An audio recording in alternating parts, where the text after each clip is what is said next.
So friends అందరికీ స్వాగతం.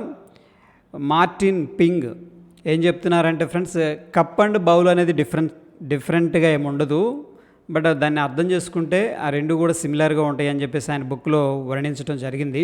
Anyhow friends, ఇక్కడ ఏంటంటే మనం ట్రేడ్ చేసేటప్పుడు ప్యాటర్న్స్ని ఐడెంటిఫై చేసే భాగంలో కప్ అండ్ హ్యాండిల్ ఎక్కువగా యూజ్ చేస్తాం. బట్ ఆ షేప్ని కలిగి ఉంటుంది కాబట్టి బౌల్ కూడా సిమిలర్గా ఉంటుంది. మనం ఎంట్రీస్ అనేది తీసుకోవచ్చు. ఎంట్రీస్ తీసుకునేటప్పుడు ఫ్రెండ్స్ ఇక్కడ ఏంటంటే మనం వాల్యూమ్స్ పారామీటర్స్ని కన్సిడర్ చేసుకోవచ్చు.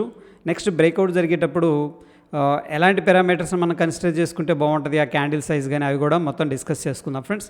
దాని తర్వాత ఏంటంటే మనకి టార్గెట్ ఎలా ప్రొజెక్ట్ చేసుకోవాలి ఎంట్రీ తీసుకున్నాక అనేది కూడా చూద్దాం బేస్డ్ ఆన్ ద ప్యాటర్న్.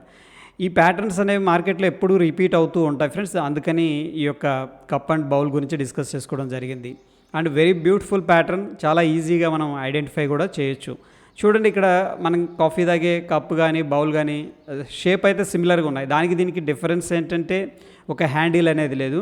ఆ సేమ్ ప్యాటర్న్స్ అనేవి మనకు మార్కెట్లో కనిపిస్తూ ఉంటాయి.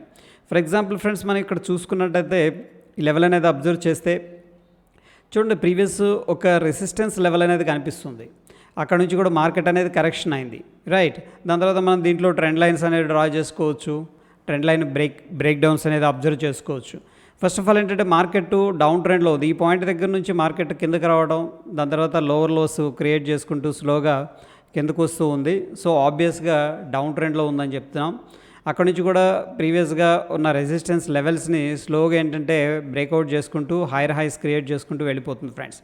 బట్ ఏంటంటే మనం ఇక్కడ హారిజెంటల్గా ఒక రెసిస్టెన్స్ ఏదైతే లెవెల్ అనేది డ్రా చేసుకున్నామో ఆ రెసిస్టెన్స్ లెవెల్ని మనం అబ్జర్వ్ చేయడం స్టార్ట్ చేసినప్పుడు ఏంటంటే ఈ పాయింట్ దగ్గర ఏంటంటే మనకి బ్రేక్అవుట్ అనేది జరగడానికి సిద్ధంగా ఉంది. ఎప్పుడైతే ఈ లెవెల్కి వచ్చిందో ఫ్రెండ్స్, మనకి ఏంటంటే బ్రేక్అవుట్ అవ్వలేకపోయింది. ఫస్ట్ ఇన్స్టెన్స్లో చూడండి బ్రేక్అవుట్ అవ్వలేదు. దాని తర్వాత క్యాండిల్ అబ్జర్వ్ చేయండి. అది ఫ్రెండ్స్ ఇక్కడ ఏంటంటే వాల్యూమ్స్ మనం సపోర్ట్ అనేది కూడా తీసుకోవచ్చు.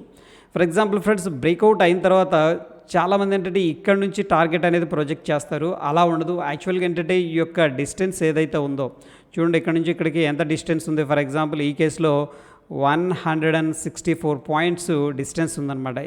ఈ యొక్క బౌల్ షేప్ ఇది. యాక్చువల్గా మన కప్ ఎలా ఉంటుందంటే ఇలా ఉంటుంది, దాని తర్వాత హ్యాండిల్ ఎలా ఉంటుంది. ఇక్కడ బ్రేక్అవుట్ జరిగితే మనం ఏంటంటే ఎంట్రీ తీసుకుంటాం. అదేవిధంగా ఏంటంటే ఇది ఒక రకంగా ఏంటంటే బౌల్ షేప్ అని చెప్పొచ్చు. బౌల్ షేప్లో మనకి ఈ క్యాండిడేట్ ఏంటంటే బ్రేక్అవుట్ అయింది. అక్కడ నుంచి కూడా చూడండి 164 పాయింట్స్ బ్రేక్అవుట్ లెవెల్స్ దగ్గర నుంచి మనం క్యాలిక్యులేట్ చేసుకుంటే ఆ టార్గెట్ ఇచ్చిన తర్వాత ఏంటంటే మార్కెట్ అనేది రిట్రేస్మెంట్ అనేది తీసుకోవడం అనేది జరిగింది.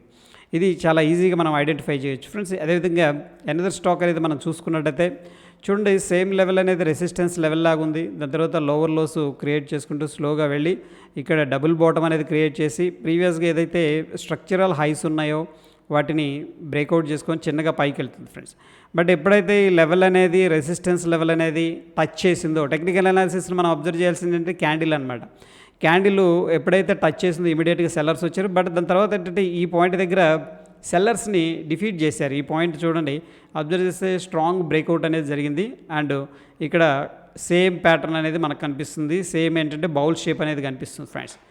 ఓకే, సో సేమ్ ఇక్కడ మనకి దగ్గర ఈ యొక్క రేంజ్ ఏదైతే ఉందో ఈ పాయింట్ నుంచి ఈ పాయింట్కి 780 పాయింట్లు రేంజ్ అనేది కనిపిస్తుంది ఫ్రెండ్స్. 785 పాయింట్లు రేంజ్.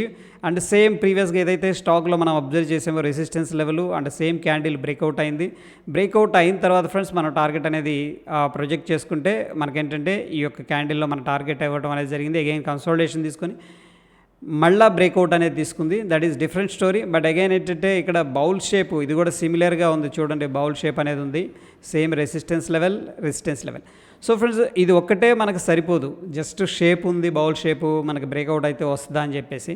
దీంతో ఏంటంటే మనం ఇండికేటర్స్ ఎలా పర్ఫామ్ చేస్తున్నాయని చెప్పేసి అబ్జర్వ్ చేద్దాం. ఫస్ట్ ఏంటంటే మనం ఎక్కువగా మ్యాక్డీ గురించి మాట్లాడుతూ ఉంటాం. దాని తర్వాత రిలేటివ్ స్ట్రెంత్ ఇండెక్స్ చూద్దాం. దాని తర్వాత ఫ్రెండ్స్ వాల్యూమ్స్ని కూడా డిస్కస్ చేసుకుందాం. వాల్యూమ్స్ అనేది ఏంటంటే క్రూషియల్ ఇన్ఫర్మేషన్ అనేది ఇస్తాయి. సో ఈ స్టాక్లో ఏం జరుగుతుంది డౌన్ ట్రెండ్ జరిగేటప్పుడు, కిందకు వచ్చేటప్పుడు, అదేవిధంగా పైకి వెళ్తున్నప్పుడు వాల్యూమ్స్ ఎలా బిహేవ్ చేస్తున్నాయనేది మ్యాటర్ ఫ్రెండ్స్. ఓకే, దాని గురించి మనం డిస్కస్ చేసుకుందాం. ముందుగా సుప్రీం పెట్రోకెమ్ అనేది మనం డిస్కస్ చేసుకున్నాం ఫ్రెండ్స్. దీని గురించి చూద్దాం. బౌల్ షేప్ అయితే ఫార్మేషన్ జరిగింది. ఇక్కడ నుంచి రెసిస్టెన్స్ లెవెల్ అనేది ఫార్మేషన్ జరిగి స్లోగా స్టాక్ అనేది కిందకి రావడం, డౌన్ ట్రెండ్ అనేది ఉంది. ఫస్ట్ ఆఫ్ ఆల్ ఫ్రెండ్స్, మనకి క్లియర్గా ఏంటంటే లోవర్ లో ఫార్మేషన్స్లో కిందకు వస్తుంది. సో ఫస్ట్ వాల్యూమ్స్ అనేది అబ్జర్వ్ చేయండి ఫ్రెండ్స్. వాల్యూమ్స్ అబ్జర్వ్ చేస్తే ఇక్కడ స్టాక్ ఏమవుతుందంటే డౌన్ ట్రెండ్ రావడం అనేది జరిగింది లోవర్ లోస్లో. వాల్యూమ్స్ చాలా నేరో రేంజ్లో పార్టిసిపేట్ చేస్తున్నాయి. ఇక్కడ వాల్యూమ్స్ ఎలా ఉన్నాయి అనేది మనం క్లియర్గా చూస్తే పిక్చరు తెలిసిపోతుంది. ఇనీషియల్గా ఇక్కడ బయింగ్ అయితే స్టార్ట్ చేశారు. దాని తర్వాత లోవర్ లోస్ ఎప్పుడైతే క్రియేట్ చేసుకుంటూ స్లోగా డౌన్ అవుతూ వస్తుందో వాల్యూమ్స్ అనేది చాలా తక్కువ పార్టిసిపేట్ చేస్తున్నారు అన్నమాట. అంటే డౌన్ ట్రెండ్ జరుగుతుందని క్లియర్గా తెలుస్తుంది. బట్ డౌన్ సైడ్ పార్టిసిపేషన్ అనేది చాలా తక్కువగా ఉంది. దీన్ని బట్టి మనకి ఏం అర్థమవుతుందంటే అది సెల్లింగ్ క్యాండిడేట్ కాదు, ఏదో ఒక పాయింట్ దగ్గర రివర్స్ తీసుకుంటుందని చెప్పేసి మనకి క్లారిటీ వస్తుంది. సో ఫ్రెండ్స్, ఇక్కడ ఏంటంటే మనం అబ్జర్వ్ చేస్తే వాల్యూమ్స్ అనేది స్లోగా రైజ్ అవ్వడం మనం చూస్తున్నాం. ఇక్కడ సెల్లింగ్ వాల్యూమ్ వచ్చింది. బట్ అగైన్ ఏంటంటే మనకి ప్రీవియస్గా ఏదైతే రెసిస్టెన్స్ ఉందో రెసిస్టెన్స్ బ్రేక్ అయింది. దాని తర్వాత వాల్యూమ్స్ అనేది అబ్జర్వ్ చేయండి. ఈ కేసులో డౌన్ సైడ్ వచ్చేటప్పుడు వాల్యూమ్స్ని అండ్ అప్ సైడ్ వెళ్ళేటప్పుడు స్టాక్ వాల్యూమ్స్ అనేది అబ్జర్వ్ చేస్తే మనకు వాల్యూమ్స్ గురించి చాలా వాటికి క్లారిటీ అనేది రావడం జరుగుతుంది. చూడండి ఫ్రెండ్స్, ఎప్పుడైతే స్టాక్ పైకి వెళుతుందో వాల్యూమ్స్ అనేది చాలా బిగ్గర్ వాల్యూమ్స్ పార్టిసిపేట్ చేస్తున్నాయి అనమాట. అంటే హెవీగా లాంగ్ సైడ్ ప్లాన్ చేస్తున్నారు అన్నమాట. అందరూ లాంగ్ సైడ్ ట్రెండ్లో అంటే అప్ ట్రెండ్లో పార్టిసిపేట్ చేస్తున్నారు, కానీ డౌన్ ట్రెండ్ ఏదైతే ఉందో ఆ ట్రెండ్లో పార్టిసిపేషన్ అనేది మనకి వాల్యూమ్స్ ద్వారా కనిపించట్లేదు. దీన్ని బట్టి ఏంటంటే స్టాక్ అనేది బ్రేక్అవుట్ జరిగే అవకాశాలు ఉన్నాయి. అండ్ మీన్ వైల్ ఈ పాయింట్ దగ్గర మనకి రెసిస్టెన్స్ ఉంది, రెసిస్టెన్స్ అయితే బ్రేక్అవుట్ అవ్వలేదు. సో బ్రేక్అవుట్ అయిన తరువాత మనం ఏంటంటే ఫ్రెండ్స్ ఎంట్రీ అనేది తీసుకోవచ్చు. యాజ్ యూజువల్గా ఏంటంటే మనం ప్రొజెక్ట్ చేసుకోవాల్సిన టార్గెట్ ఏదైతే ఉందో ఆ టార్గెట్ అయితే ఇందులో ఇవ్వడం, అంతకంటే ఎక్కువగా కూడా పైకి వెళ్ళటం అనేది జరిగింది ఫ్రెండ్స్. ఓకే, సో ఇక్కడ ఇంకొక ఇంపార్టెంట్ పాయింట్ ఏంటంటే మనం జనరల్గా బ్రేక్అవుట్ జరిగేటప్పుడు చాలాసార్లు అనుకుంటాం వాల్యూమ్స్ అనేది చాలా ఎక్కువగా ఉండాలని. ఇట్స్ నాట్ నెససరీ అనమాట. నేను అబ్జర్వ్ చేసిన కొన్ని స్టాక్స్లో ఆ యొక్క పాయింట్ దగ్గర ఏదైతే బ్రేక్అవుట్ జరుగుతుందో చూడండి, ఎగ్జాక్ట్ క్యాండిల్ దగ్గర నేను మార్క్ చేస్తున్నాను. వాల్యూమ్స్ అనేది క్యాండిల్ అయితే మనకి బుల్లిష్ ఎంగల్ఫింగ్ క్యాండిల్ ఫార్మేషన్ జరిగింది. బ్రేక్అవుట్ అయితే మంచి క్యాండిల్ బ్రేక్అవుట్ ఇచ్చింది. బట్ ఏంటంటే ఇక్కడ వాల్యూమ్స్ అనేది స్ట్రాంగ్గానే ఉన్నాయి. బట్ ఏంటంటే ఎక్స్ట్రాడినరీ వాల్యూమ్స్ ఏం కాదు ఇక్కడ. బట్ ప్రీవియస్గా అయితే వాల్యూమ్స్ తగ్గుతూ వచ్చినాయి. ఇక్కడ ఏదైతే పుల్ బ్యాక్ అనుకోవచ్చు, రెసిస్టెన్స్ అనుకోవచ్చు, ఆ పాయింట్ దగ్గర అయితే నిల్ వాల్యూమ్స్ ఉన్నాయన్నమాట. అంటే మార్కెట్ ఎప్పుడైతే రెడ్ క్యాండిల్స్ ఫార్మేషన్ జరుగుతుందో అంటే డౌన్ సైడ్ ర్యాలీ అనేది జరుగుతుందో వాల్యూమ్స్ చాలా తక్కువ పార్టిసిపేట్ చేస్తున్నాయి. అంటే ఎవరు కూడా పెద్దగా ఈ స్టాక్ని సెల్ చేయాలి అని చెప్పేసి ఒక ఇంట్రెస్ట్ అయితే కనిపించట్లేదు. బట్ ఎప్పుడైతే బ్రేక్అవుట్ అయిందో మనం చెక్ చేస్తే క్యాండిల్ అనేది పర్ఫెక్ట్గా ఉంది. అట్ ద సేమ్ టైం ఏంటంటే డీసెంట్ అమౌంట్ అయితే కనిపిస్తుంది. చూడండి, ఇక్కడున్నంత వాల్యూమ్ లేదు, ఇక్కడున్నంత వాల్యూమ్ లేదు, but decent amount of candle, decent amount of volume అనేది మనకి సపోర్ట్ చేస్తూ ఉన్నాయి ఫ్రెండ్స్. ఈ పాయింట్ నేను అబ్జర్వ్ చేశాను. అదేవిధంగా మనం చూసుకున్నట్టయితే సీమెన్స్ స్టాక్ మనం డిస్కస్ చేసుకున్నాం. సేమ్ స్టాకు మనకి ఈ పాయింట్ దగ్గర రెసిస్టెన్స్ పాయింట్ అయితే ఉంది ఫ్రెండ్స్. చూడండి, దీన్ని కూడా అబ్జర్వ్ చేయండి. ఇక్కడ హై అనేది క్రియేట్ చేసిన తర్వాత లోవర్ లోస్ క్రియేట్ చేసుకుంటూ స్టాక్ అనేది రావడం జరిగింది. అగైన్ డబుల్ బాటమ్ అనేది క్రియేట్ చేసింది. ప్రీవియస్ స్వింగ్ హైని బ్రేక్అవుట్ చేసింది. ఇక్కడ చూడండి, హెవీ వాల్యూమ్స్ అయితే పార్టిసిపేట్ చేసినాయి, ఏది డౌన్ సైడ్. బట్ ఫ్రెండ్స్, మనకి ఎప్పుడైతే స్టాక్ అనేది స్లోగా అప్ ట్రెండ్ అనేది తీసుకుంటుందో వాల్యూమ్స్ అనేది తేడా అనేది మనకు కనిపిస్తుంది క్లియర్గా. చూడండి, ఈ వాల్యూమ్స్ అనేది దాదాపుగా ఏంటంటే అప్ సైడ్ ర్యాలీలో as compare to the down side rally ఏంటంటే హెవీగా పార్టిసిపేట్ చేసినాయి. అండ్ మోరోవర్ మనం కానీ ఇక్కడ చూసుకున్నట్టయితే ఇక్కడైతే నీళ్ళు అయిపోయినాయి, వాల్యూమ్స్ అనేవి చాలా తగ్గిపోయినాయి. అంటే ఈ పాయింట్ దగ్గర సెల్లింగ్ యాక్టివిటీ అనేది తగ్గిపోయింది. ఎలా తెలుస్తుందంటే మనకి ప్రైస్ అనేది వీక్గా ఉంది, కానీ ఇక్కడ వాల్యూమ్స్ అనేది వీక్గా ఉన్నాయి అనమాట. ఓకే, అంటే ప్రైస్ కిందకు వస్తుంది డౌన్ ట్రెండ్లో, బట్ ఏంటంటే వాల్యూమ్స్ అనేవి చాలా తగ్గిపోయినాయి. దాని తర్వాత మనం ఏంటంటే అబ్జర్వ్ చేస్తే పెద్ద పెద్ద వాల్యూమ్స్ అనేది కాల్ సైడ్ లాంగ్ సైడ్ అనేది పార్టిసిపేట్ చేస్తున్నాయి. దీన్ని బట్టి మనకి ఏమర్థం అవుతుందంటే మార్కెట్ బ్రేక్అవుట్ జరిగే స్కోప్ ఎక్కువగా ఉందని చెప్పేసి. సేమ్ ఫ్రెండ్స్, ఈ లెవెల్ దగ్గర రెసిస్టెన్స్ ఉంది, ఈ రెసిస్టెన్స్ అనేది బ్రేక్అవుట్ చేయలేకపోయింది ఫస్ట్. దాని తర్వాత చూడండి ఫ్రెండ్స్, ఈ పాయింట్ అనేది నేను మార్క్ చేసి చూపిస్తాను. ఇంతకుముందు మనం అనుకున్నాం కదా వాల్యూమ్స్ అండ్ క్యాండిల్ బ్రేక్అవుట్. చాలాసార్లు ఏంటంటే ఈ క్యాండిల్ బ్రేక్అవుట్ జరిగేటప్పుడు హెవీ వాల్యూమ్స్ ఉండాలని చెప్పేసి మనం అనుకుంటూ ఉంటాం. బట్ ఏంటంటే నేను అబ్జర్వ్ చేసింది ఉంటే that will be good, no problem. But లేనప్పుడు కూడా ఏంటంటే మీడియం వాల్యూమ్స్ అనేది పార్టిసిపేట్ అయితే చేస్తే చాలు. అండ్ క్యాండిల్ స్ట్రక్చర్ కూడా మనం అబ్జర్వ్ చేస్తే చాలు.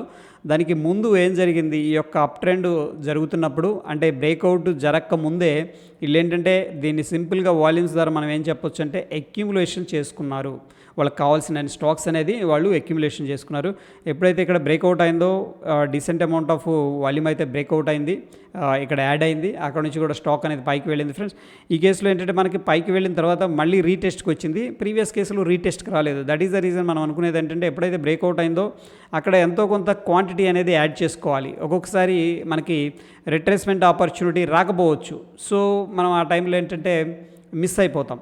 ఓకే, సో ఇక్కడ బ్రేక్అవుట్ అయిన తర్వాత ఇక్కడ యాడ్ చేసుకోవచ్చు. క్యాండిల్ లో కానీ స్వింగ్ లో కానీ మనం ఏంటంటే స్టాప్ లాస్ అనేది మెయింటైన్ అయితే చేసుకోవచ్చు. Yeah, that is all about ఏంటంటే ఫ్రెండ్స్ మనకి వాల్యూమ్స్. దాని తర్వాత ఫ్రెండ్స్ మనం ఇక్కడ చూసుకున్నట్టయితే ఎప్పుడైతే బ్రేక్అవుట్ అయిందో బ్రేక్అవుట్ అయిన లెవెల్ దగ్గర నుంచి కూడా మనకి ఈ యొక్క లెంత్ ఎంత ఉందో చూసుకోవాలి friends. Okay, this is very important. ఈ కేసులో మనకి 757 పాయింట్లు ఉంది, రఫ్గా 750 అనుకుందాం. సో ఆ లెవెల్ అనేది మనం ఏంటంటే టార్గెట్ అనేది తీసుకోవచ్చు. సో ఆఫ్ కోర్స్ ఏంటంటే మనకి దగ్గర ఇక్కడి నుంచి కూడా బ్రేక్అవుట్ అయిన దగ్గర నుంచి కూడా 757 పాయింట్లు అంటే 44% అనేది చూపిస్తుంది ఆ లెవెల్ దగ్గర. అక్కడ నుంచి కూడా మంచి ప్రాఫిట్ అనేది ఇవ్వడం అనేది జరిగింది. సో ఫ్రెండ్స్, ఈ విధంగా ఏంటంటే మనం ఆ టార్గెట్ని ప్రొజెక్ట్ చేసుకోవచ్చు. ఒక బౌల్ షేప్లో మార్కెట్ అనేది బ్రేక్అవుట్ జరిగినప్పుడు అండ్ బ్రేక్అవుట్ జరిగేటప్పుడు వాల్యూమ్స్ అనేది చెక్ చేసుకోవచ్చు. అండ్ అప్ ట్రెండ్లో వాల్యూమ్స్ ఎలా పార్టిసిపేట్ చేస్తున్నాయి, that is very important point అనమాట. హోప్ వాల్యూమ్స్ గురించి కొంత క్లారిటీ ఇచ్చానని చెప్పేసి నేను ఫీల్ అవుతున్నాను. ఓకే ఫ్రెండ్స్, మీ యొక్క ఒపీనియన్ని కింద కామెంట్ చేయండి. నెక్స్ట్ వీడియో దేని మీద చేయాలి, కొంతమంది ఏంటంటే ఓపెన్ ఇంట్రెస్ట్ గురించి అడుగుతున్నారు. ఎక్కువ కామెంట్స్ అండ్ లైక్స్ వస్తే డెఫినెట్గా ఏంటంటే ఓపెన్ ఇంట్రెస్ట్ గురించి కంప్లీట్గా ఓకే మీరు ఎక్కడా కూడా నేర్చుకునే విధంగా ఏంటంటే ఓపెన్ ఇంట్రెస్ట్ అంటే ఏంటి, బేసిక్ లెవెల్ నుంచి అడ్వాన్స్ లెవెల్ దాకా కూడా నెక్స్ట్ వీడియో అనేది మనం చేసుకుందాం ఫ్రెండ్స్. Thank you.